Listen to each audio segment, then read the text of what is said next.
Last month, I tracked every single penny of my $3,000 income, and what I discovered about the 50-30-20 rule completely changed how I think about budgeting.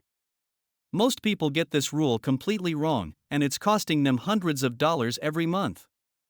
Welcome back to Cashflow Kingdom, where we break down personal finance without the jargon.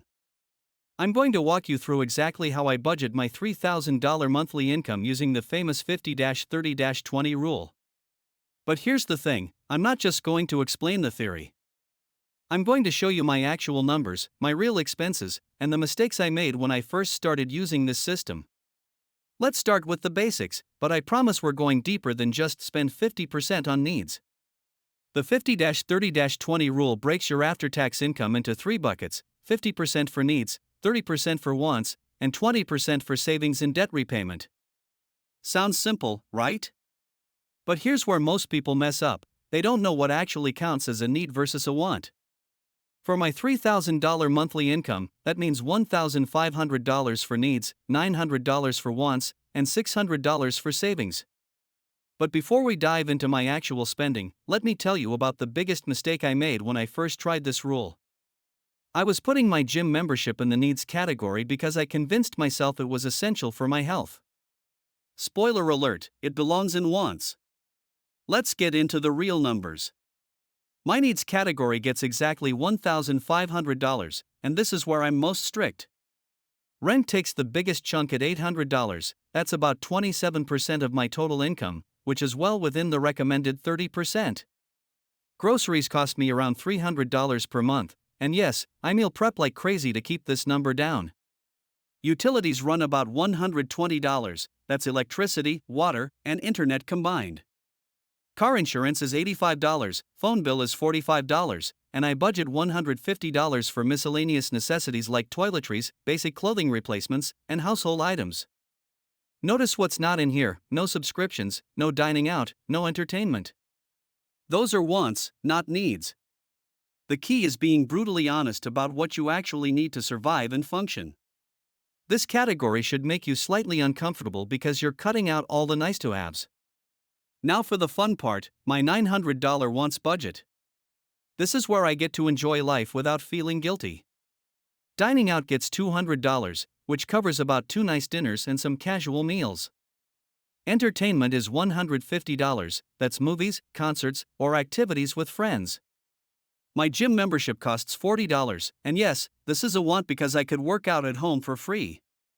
I spend $100 on hobbies, which for me is mostly photography equipment and books.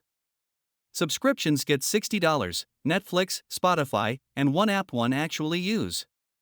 Shopping and miscellaneous wants get $200, and personal care beyond basics gets $80. The remaining $70 is my whatever fund for spontaneous purchases. Here's the crucial part: when this category is spent, it's spent. No borrowing from other categories. This forces you to prioritize what actually brings you joy versus mindless spending. If this breakdown is helping you see budgeting in a new way, hit that like button and subscribe for new money tips every Tuesday. The 20% rule allocates $600 to savings and debt repayment, and this is where I've gotten creative. First priority is my emergency fund. I put $200 monthly into a high-yield savings account until I hit my goal of 3 months of expenses. That's $4,500 total, so it took me about 2 years to build up. Once that was complete, I redirected that $200 to retirement. Currently, I put $300 into my Roth IRA and $200 into my employer's 401k match program. The remaining $100 goes into a separate savings account for larger goals like vacation or a car down payment. I had some credit card debt when I started this system, so initially, I was putting $400 toward debt payoff and only $200 to savings. The key is attacking high-interest debt first, then building your safety net, then focusing on long-term wealth building. Remember, this isn't financial advice, just sharing what worked for my situation. Let's be honest, this rule isn't perfect for everyone. If you're living in a high-cost area, your needs might be 60% or even 70% of your income, especially housing costs. When I first moved to my current city, my rent alone was 40% of my income, which meant I had to adjust the percentages to 60-25-15 temporarily. The rule also assumes you have steady income, which isn't reality for freelancers or people with irregular paychecks. If you're in debt, you might need to flip the script entirely, maybe 50-20-30 with that extra 10% going to aggressive debt payoff. The beauty of this system isn't the exact percentages, it's the framework of intentionally dividing your money into needs, wants, and future you. I've met people using 70-20-10 and others doing 40-40-20. The key is finding what works for your life and income level while maintaining the core principle of paying yourself first. I've been using this system for 3 years now, and I've made some epic mistakes.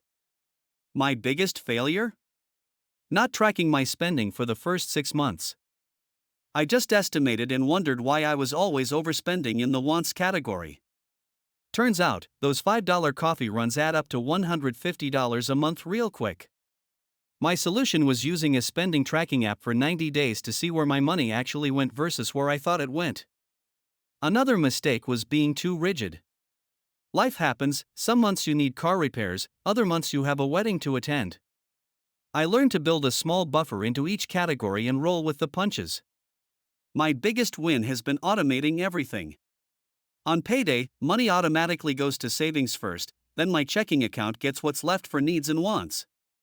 This pay-yourself-first approach has helped me save over $14,000 in 3 years without feeling like I'm constantly sacrificing. So there you have it, exactly how I budget $3,000 using the 50-30-20 rule. Remember, the specific percentages matter less than the habit of intentionally directing your money toward needs, wants, and your future self. Your numbers will look different than mine, and that's totally okay. Start with these percentages as a baseline, track your spending for a month, then adjust based on your reality. What matters most is that you're taking control of your money instead of wondering where it all went. Drop a comment below with your income level and I'll help you calculate your 50-30-20 breakdown. And remember, I'm not a financial advisor, so this isn't financial advice, just one person sharing what's worked for them. Don't forget to check out my budgeting spreadsheet template in the description, and I'll see you next Tuesday with more ways to build your cash flow kingdom.